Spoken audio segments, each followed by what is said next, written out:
I would want to do these things on my own terms, though, because that's the problem with a lot of this stuff. Thank goodness you said on my own terms. I thought you just said I'd like to do these things on my own. I thought, I've been dumped on the 500th show. He's dumped me. I've always found that when you ask me how you doing, the first question you ask me at the beginning of the show, I've always found the Hello and welcome to the 500th episode of the Money to the Masses podcast with your resident expert, as always, Damien Fay, and me, Andy Leakes. Damien, we're here. The 500th episode has arrived. We've made it. It's taken 11 years, I think, to get this far, almost 11 years, and 500 weekly episodes. We technically have done more than 500, but I can't believe that we've managed to get this far, because when we started way back in those days when I used to travel to your house, Andy, to record the podcast, who would have thought that we'd have got this far? So I'm absolutely buzzing about achieving this milestone. I was talking to my daughter earlier today and she said to me, Dad, what are you doing today? Because they don't really know what I do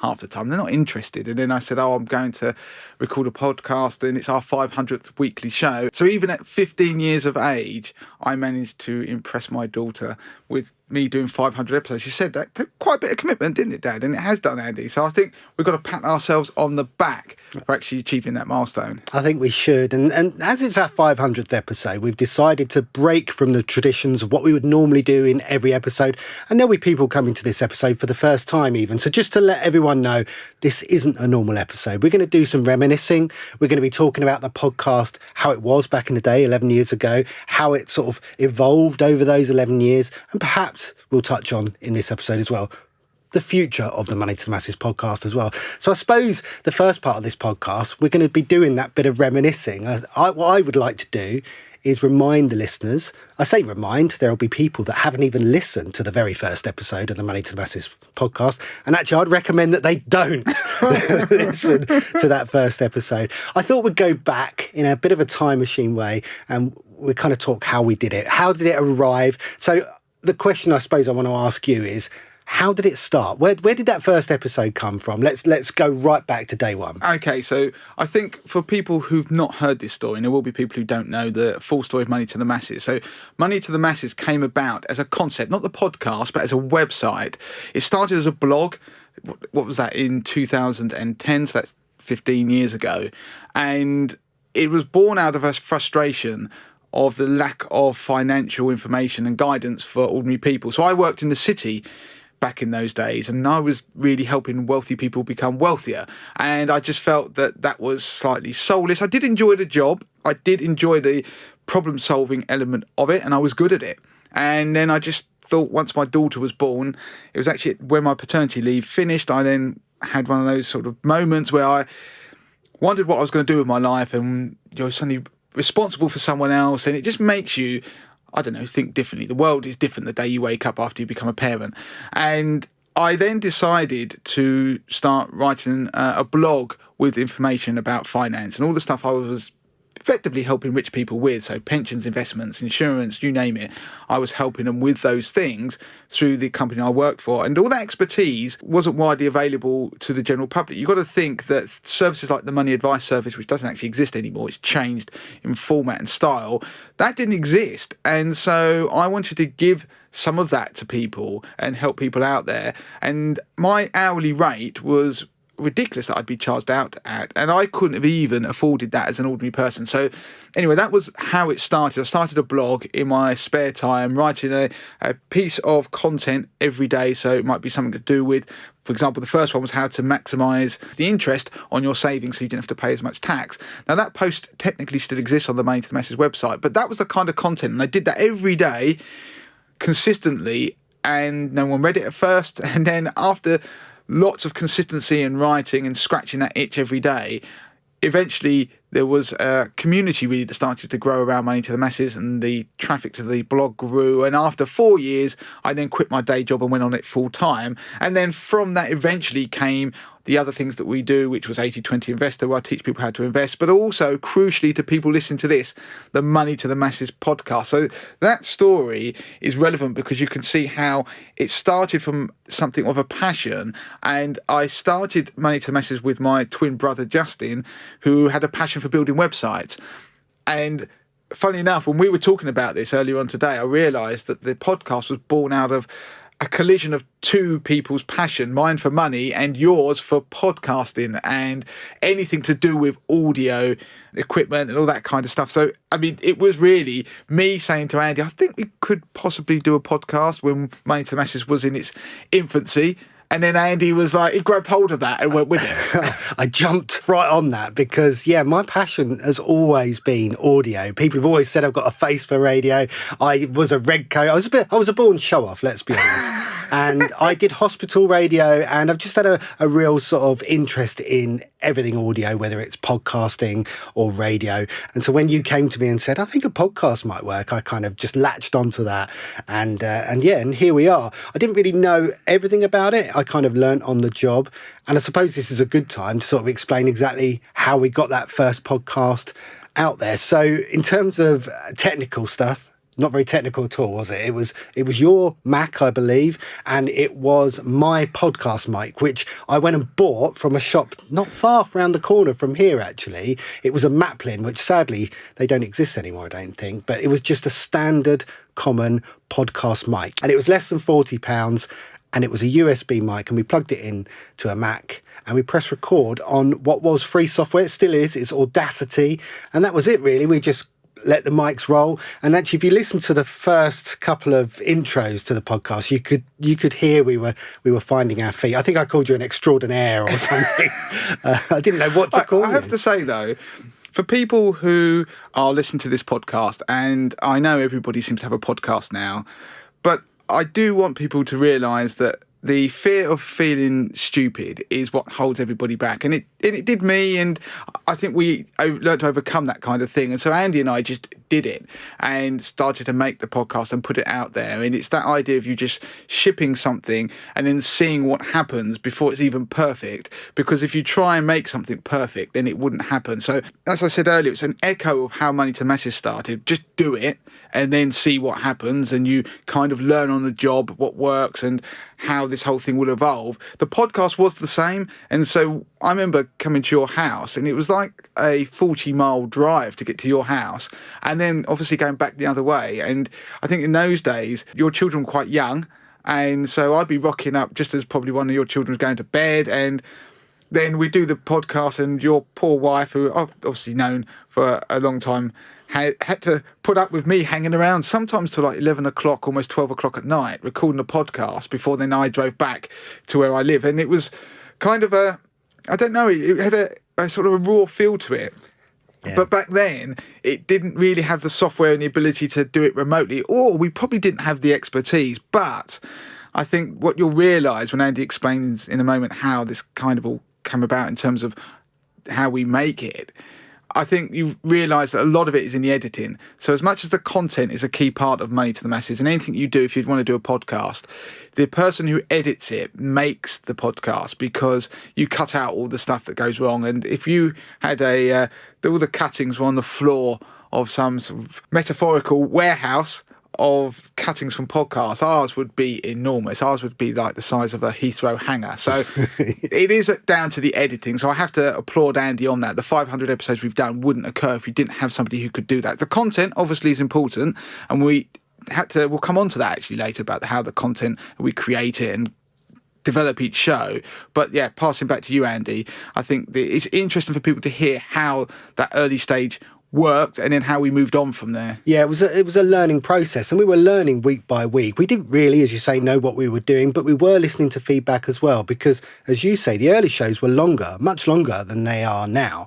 In fact, some of the shows went up to I think the longest show was about an hour and 20 minutes. We had Liam on talking about buying houses and things like that, and the content was good, but one of the crucial bits of feedback we got was, look guys, you don't need to give us this amount of detail, maybe trimming it down is a good idea. And we actually started to sort of hone in on the magic number, and we realised that 30 minutes was kind of just about right. Yeah, and the reason 30 minutes felt to be about right was that it seemed to be the average commute. So the person who gave the feedback said, well, I end up listening to an episode as I get on the train or their tube, and then they're normally at work within probably half hour or so, and they would rather finish the show than start again. So that was quite key, actually. That piece of feedback did dictate how the podcast then evolved. I also heard a lovely bit of feedback which said 30 minutes is just the right amount of time to send me to sleep.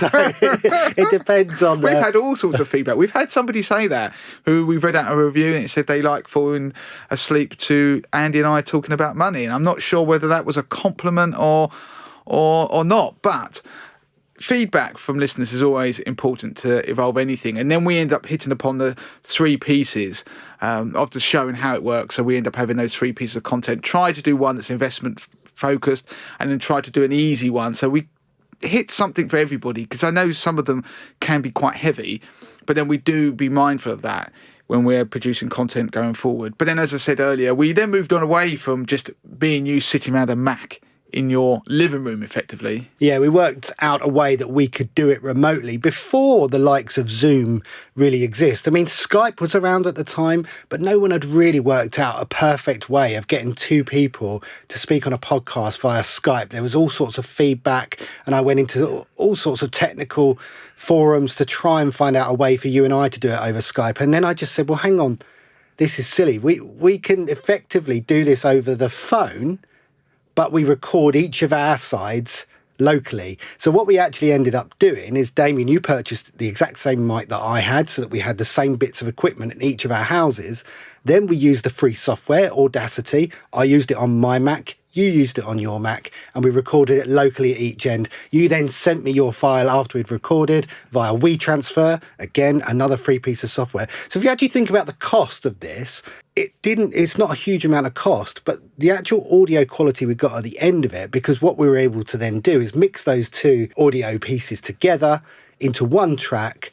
And then with Audacity, you can take out all the silences, and it does a clever bit of stuff with the audio that makes it sound great. Studio quality, almost. Yeah, and also, we didn't video the podcast in those days, so Andy and I were able to build our own fort of pillows and things in our own houses and hide in to record the podcast to make it sound so much better. So for those of you who are listening to this podcast rather than watching it this week, we are actually in a studio that we've hired for a one-off for the 500th episode, so we feel like real podcasters, which is a funny thing to say, given that we've been doing podcasts longer than pretty much anybody else out there, certainly in the money space. So it is quite good to be doing it in a very different environment without having to hide under pillows and blankets.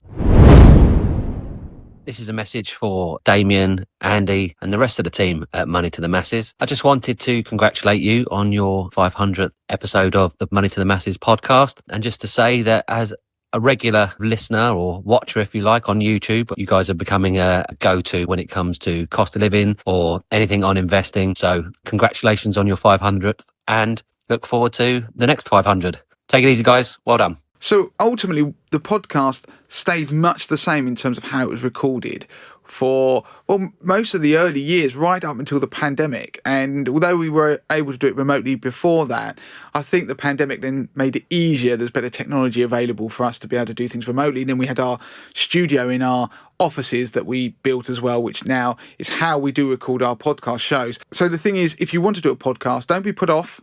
There's lots of technology out there you can take advantage of, and it's always helpful if you have somebody who has a passion for editing. Now, moving on slightly, I know there are a lot of people who are always interested in how we come up with the content for Money to the Masses, because we have been doing this for, 500 episodes, but we try and make it evergreen, and we try not to cover the same topic twice, which is incredibly difficult. Now, I'm not criticising people out there, but I'm going to give you a secret. If you want to do a podcast, and the easiest way to make a podcast is to interview other people, because they do all the work, telling people stories. And now I do like those kind of podcasts, and actually I've interviewed the odd person in the past, and I will probably come on to that a bit later. But the thing is that if you have to create the content each week and then try and think about what you've done before and keep it tight, that is actually quite difficult, and it's quite draining, and it takes a long time. But what we do is we aim for one investing piece of content, and we try and make it slightly current, because one thing that you can do, if you're ever trying to come up with ideas for podcasts, look at what's going on around you and then kind of riff with that. So you see what's in the news, and it might be something about pensions that are in the news. Then for me, I might take that, look at the stories that are out there, and then try and put my own spin on it, and look at the ways that you might be able to boost your pension, for example. And that gives you new content ideas all the time. And then we try to do the shorter pieces, when they always are aimed at being something a little bit more easier to consume, because they also make quite good bits on social media as well. So I think the thing is, if you know your content well enough and your topic area, you need to read a lot around it, and then it can just inspire you about different angles. What angle could you take on a topic somebody's already covered, and how could you maybe combine a couple of things that are out there and explain it? So always becoming an expert in something helps, and that makes the job easier, but it's never easy. I have to say that. There's been many times we've had mental blocks when you're trying to think of pieces of content that are going to be evergreen and never been done before. And I think we do a pretty good job. Every now and then, of course, we have to go back and dip into something that has been updated because the rules have changed. But I think people enjoy what we do and are forgiving of the fact that you can't do something evergreen all the time, but we do our best efforts because we want people to go back and listen to past episodes. Yeah, it is really interesting how that time pressure is both a curse but also brilliant, because it means you do have to ultimately come up with something. And like you say, we come into our Monday morning meetings and we're thinking, not quite sure we've got something for the podcast this week. Then you just do your normal day, and then some bit of inspiration will happen. Like you say, maybe it's something from the news, another podcast. And before you know it, we've got to a Tuesday or a Wednesday, we've got the podcast planned out. Yeah, there's a lot of work involved in that, but it's a really sort of quite powerful process of like, wow, we've gone from having nothing, thinking we're never going to get anything. And it's that pressure of knowing you've got to do something, doing it. It's a brilliant process.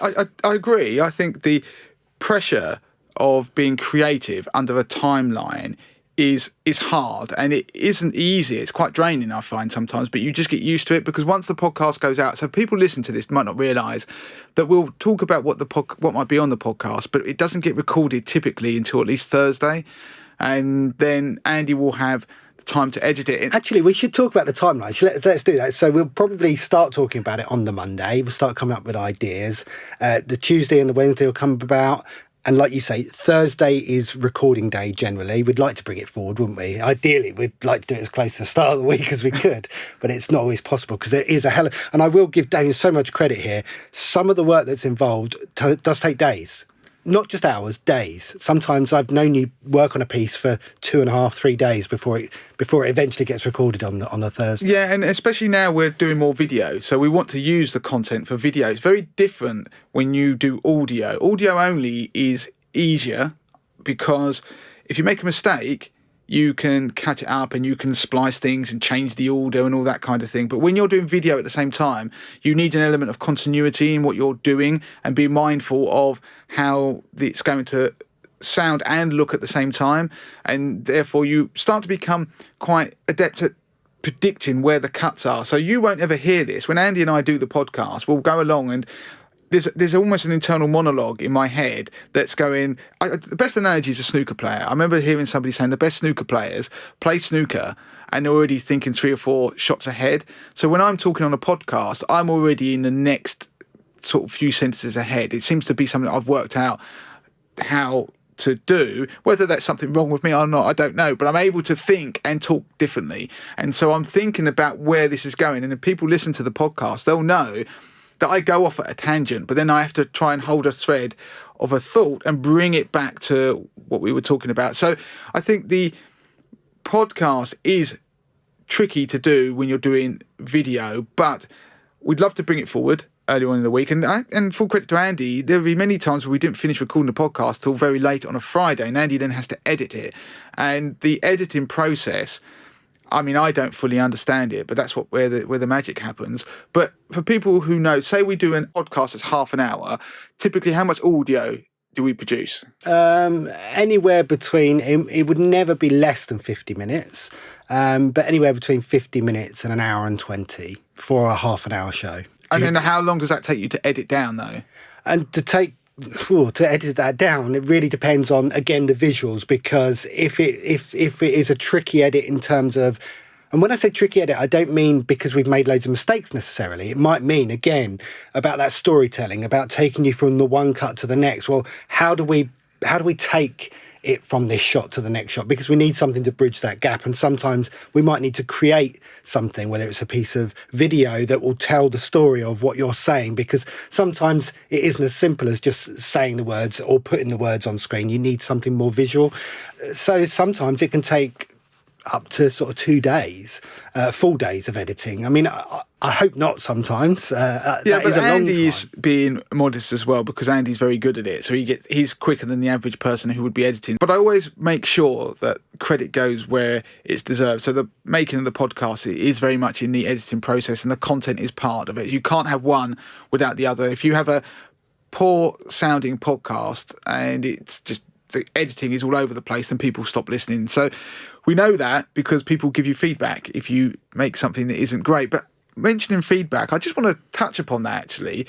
So one thing, if you're listening to this podcast and you might think that Andy and I are talking to you individually, but you have to realise that we've done 500 episodes of the weekly podcast, and it's probably like if you went up to your loft or your window in your bedroom, opened the window and just stood there shouting out into the street, and nothing comes back, because we make something and he edits it, it goes out, and we start that merry-go-round again. And then we do get feedback from emails and stuff that people come in and people leave reviews, but people don't realise it's not as frequent as they think it is, given the number of people that actually do listen to the podcast, that we know that listen to the podcast, because we can see the numbers.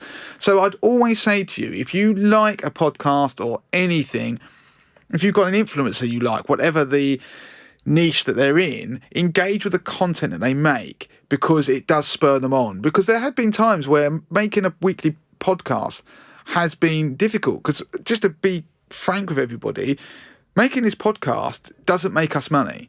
So you might think that we make money out of the podcast, and we do have sponsors from time to time, but the podcast is only a small portion of what we do at Money to the Masses. It takes up a lot of time, but it's like us running a restaurant. That's the rest of Money to the Masses, with the website, 80/20 Investor, all the newsletters and things like that, and our social media, and the cookbook, which is like what comes out of the skills that you have, is what the podcast is.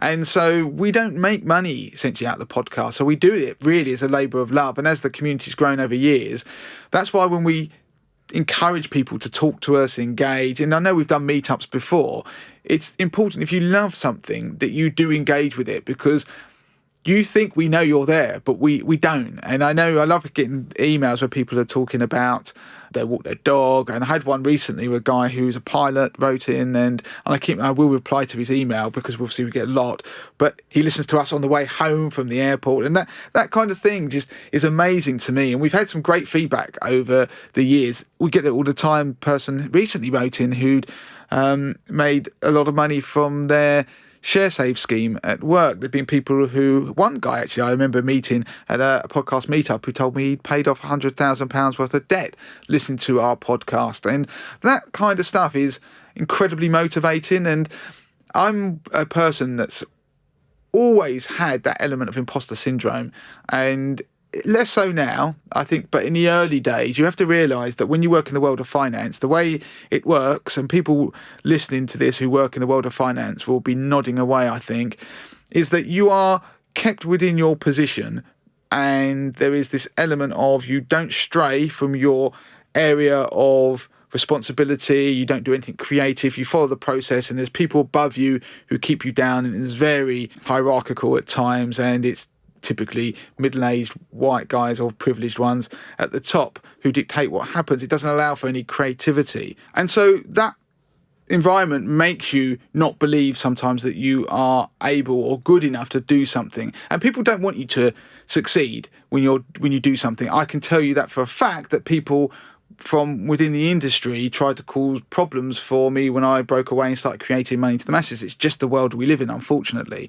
And so that breeds that kind of imposter syndrome, because you end up trying to make you feel you can't do something, and people will experience that in all walks of life. So all I say is just go and do it. And the feedback that we used to get in the early days, my twin brother Justin realised that this was something that was a little bit holding me back, and one wall of our office had the reviews and feedback we had just plastered as a wallpaper across the whole wall on the office, which is incredibly motivating because sometimes you forget those things. You always focus on the negatives people say and you don't always remember the positives. So I think if you like something, even if you don't, you can feedback, but I'd suggest you don't do anything. But if you like something, do engage with us and do tell people, do give us 5-star reviews and tell us what you want us to talk about, because we want to feel like we're helping people. And when we do, that is incredibly motivating.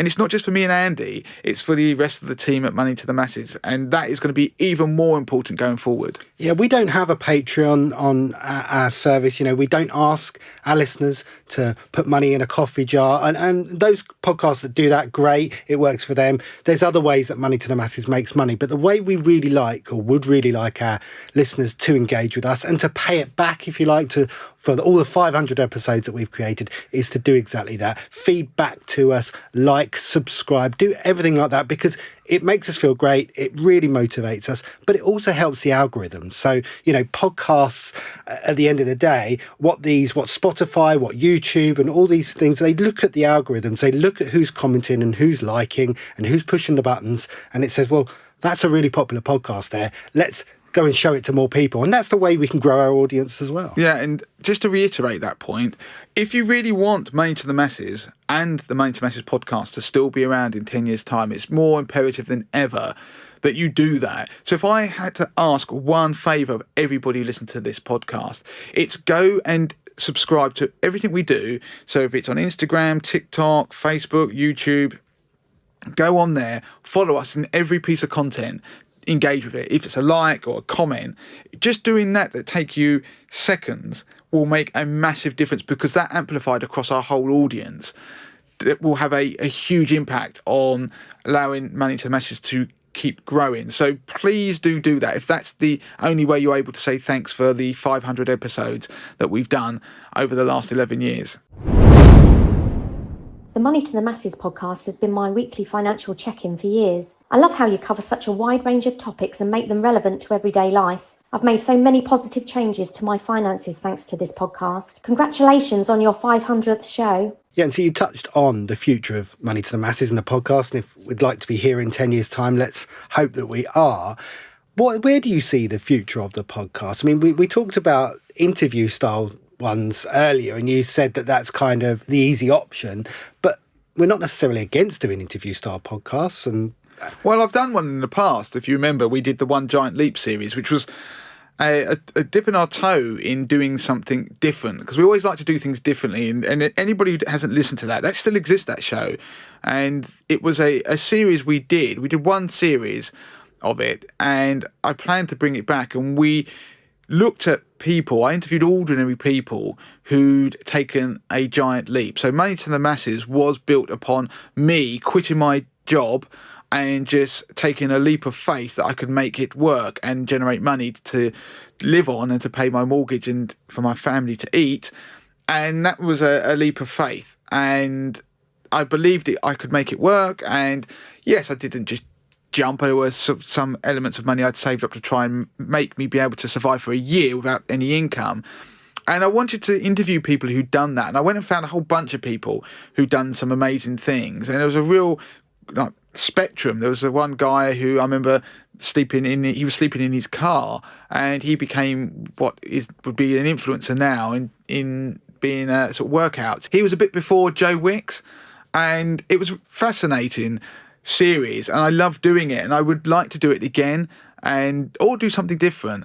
And funny, I'll tell you a story here. This is an anecdote that the listeners won't know, and Andy only found this out because I think I told him yesterday when we were talking about it, is that one person I did get in touch with to come on to that particular series about people who'd done something like taken a leap of faith with their business or something they were going to do in their life was a guy who had an advertising agency. He wasn't known particularly, and it was an article I remember reading in one of these marketing magazines, and I thought he sounds quite interesting in his story. He'd slept on a bench and all this kind of stuff, and he'd had a bit of a difficult life, and then he'd built this agency that was incredibly successful. So I got in touch with them, and their person who worked with them, I think, must have been some kind of PA wrote back and was asking me quite a few questions about what would be the reach and all this kind of stuff. But it was a new podcast, and it was one of those things where I think they wanted slightly, it felt like the moon on a stick, and so it never happened. And actually that person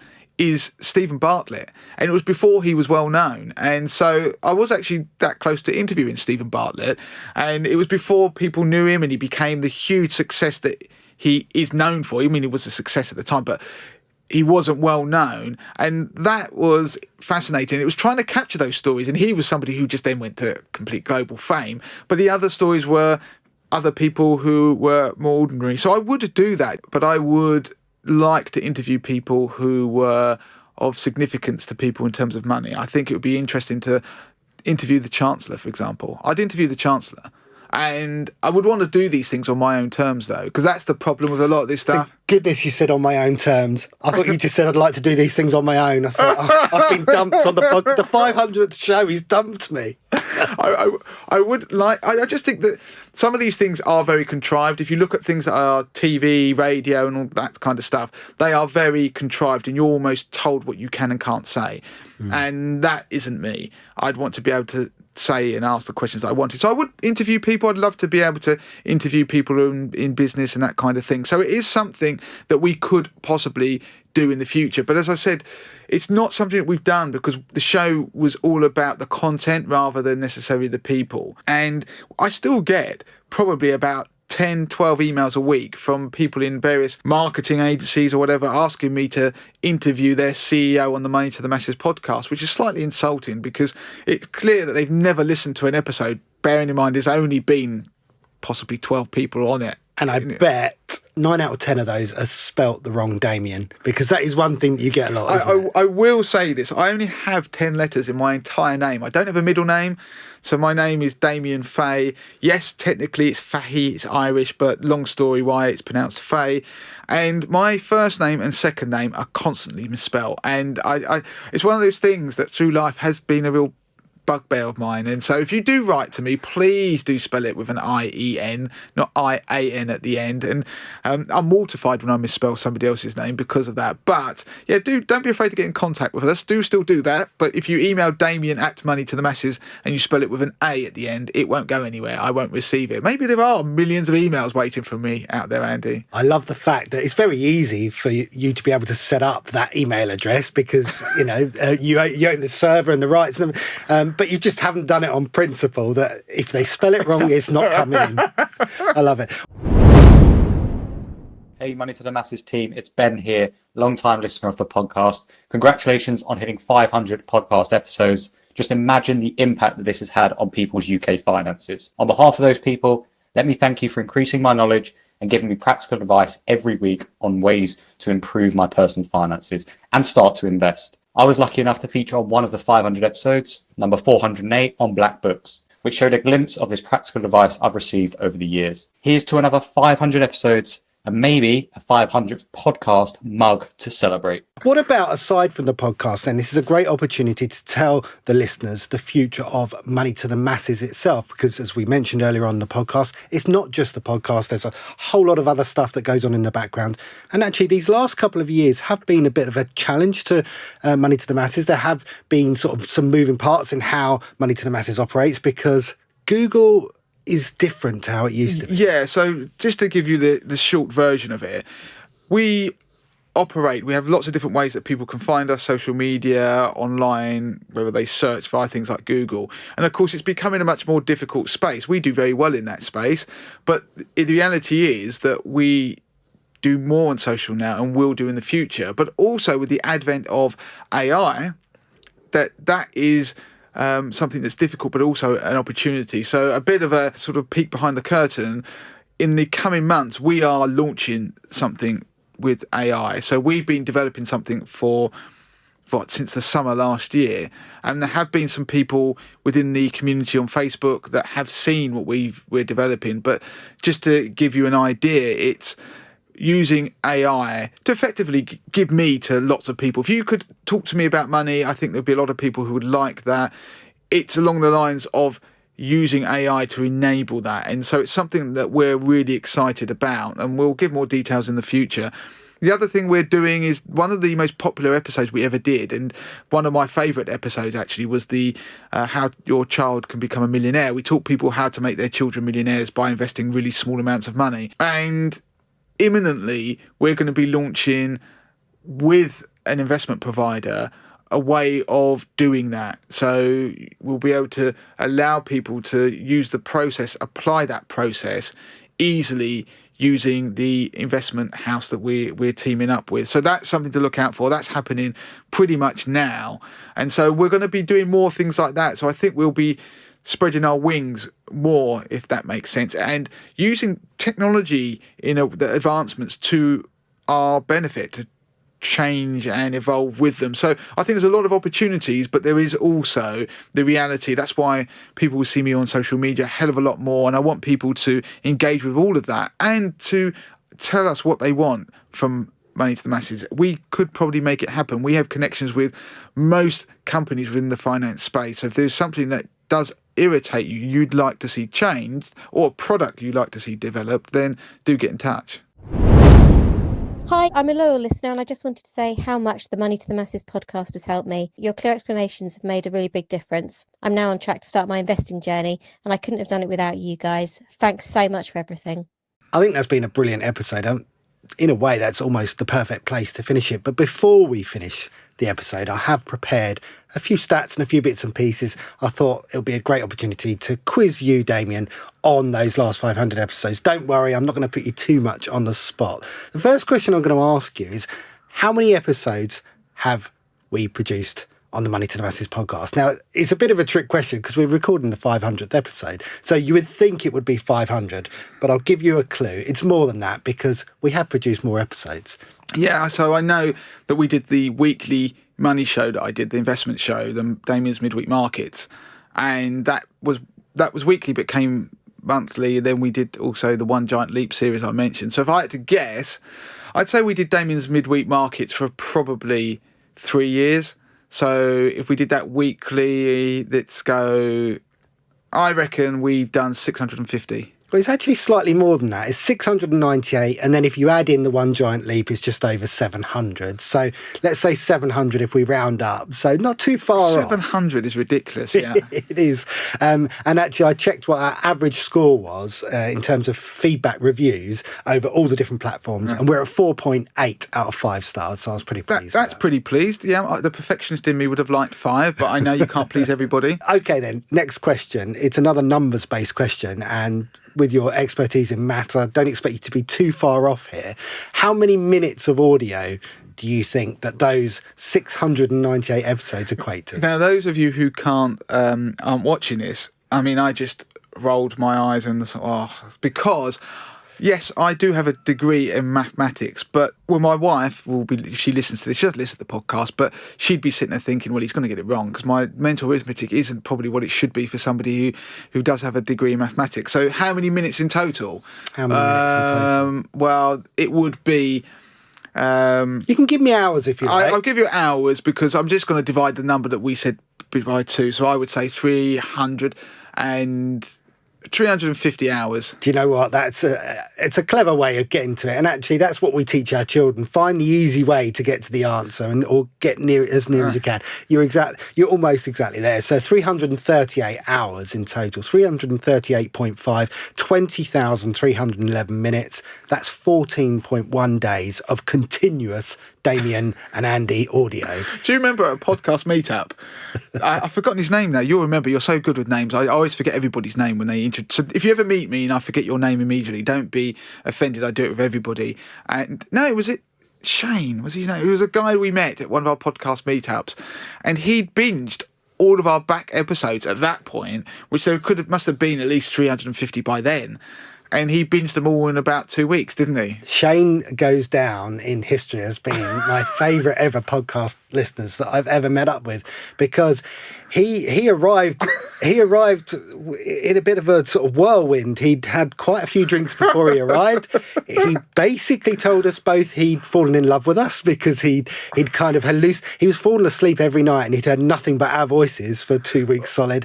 And then I think he might have got kicked out of the pub. He did. I just remember seeing him being carried out by a bouncer because he couldn't stand up. He was a whirlwind of an evening. I think I wore more of the alcohol that he was purchasing than he actually drank. Yeah.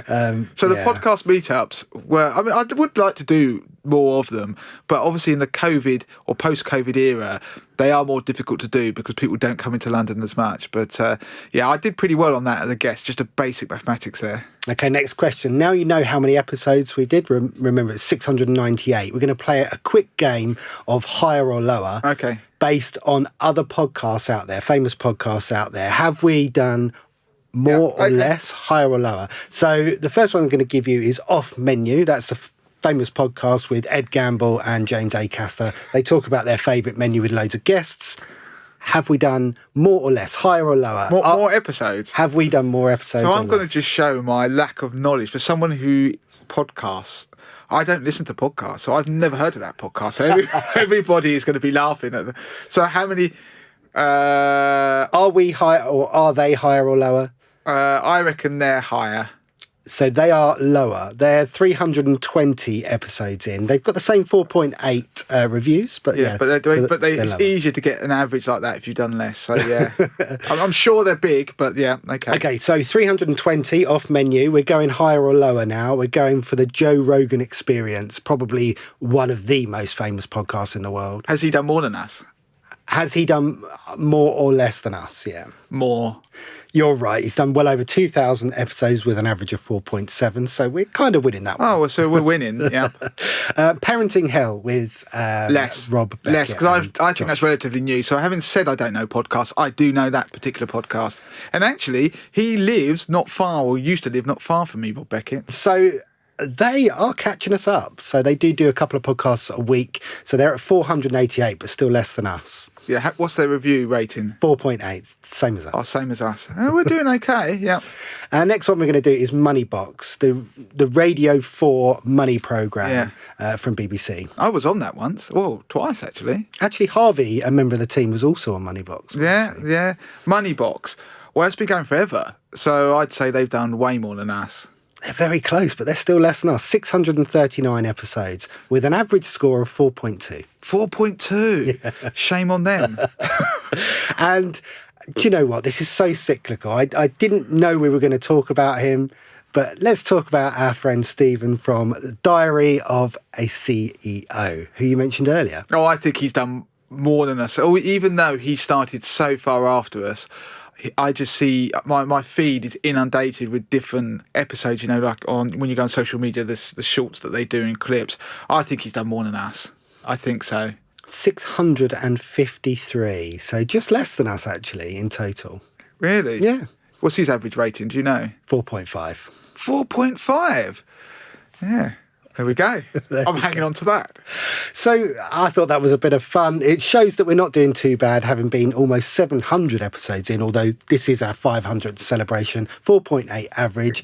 We're doing all right. We're punching. Can I, before we finish, there's something, it's actually a slight confession. After 500 episodes, I find... You're not firing me, are you? No, I'm not. But it's something that always makes me laugh every week. I've always found that when you ask me, how you doing? The first question you ask me at the beginning of the show, I've always found the hardest thing to answer. And I always remember right back at the beginning, I'm thinking, I must ask Andy not to ask me that because I always find it difficult. But I never did. And so now it's become part of what we do. And every week you go, so how are you doing? Because the reason it's difficult, is because we see each other all the time. Wait until there's 3 cameras on us. 500 episodes. I find it so difficult. Well, do you know what's made this really weird now, really quite awkward, is I'm actually going to tell you that I've prepared something very special for today. In all seriousness, I was looking online and looking, if there was when you look at anniversaries, you can see after 1 year, 5 years, 10 years, there's special things that you can purchase for a certain centenary or whatever, or however many years. And I looked online and 500th. Is there anything that signifies a 500th? Now, of course, there's no couple in the world that have ever been married 500 years. But weirdly, there is something that signifies a 100th anniversary. Not many people get to it, obviously, but that one thing is a 10-carat diamond. 10 carats times 5 is 50. 50 carats. I've bought you 50 carats. No, I haven't. But what I did decide to do is, it's a bit of a tenuous link. I couldn't find anything for the 500th episode, but I thought carrots, well, why not? Because it kind of ties in with that thing. So I did get you a carrot cake. I made a carrot cake. You made it? Well, I got someone to make... I got someone to make a carrot cake to signify. I couldn't bring it in here because we're in a working studio with frosting and icing. I didn't trust myself, but we'll put the picture of it up on socials. Well, for the carrot cake that signifies. I'm incredibly grateful, and just to reiterate to everybody out there that it has been brilliant doing the 500 episodes. It's easier if you're doing it with one of your best mates. It is easier if the person you do it with actually does all the editing and makes you sound good, because without that, I wouldn't sound anywhere near as coherent as I probably do. So yeah, I think 500 episodes, Andy, we've done an amazing job.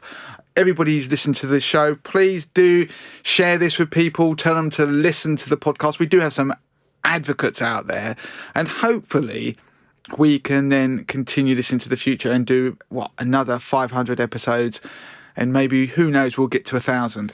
And if anyone can think of a different question I can ask Damien at the start of the podcast, then do please feedback on the podcast. Damien, it's been a real pleasure. 500th episode. I'm super stoked. It's been great to be in this studio. And you've been really geeking out on this today. I love it here. You love a bit of tech and a bit of podcasting tech especially. I hope we make 1,000th episode just so I can come back to somewhere like this again. It's been a pleasure. Damien, until next time. Until next time.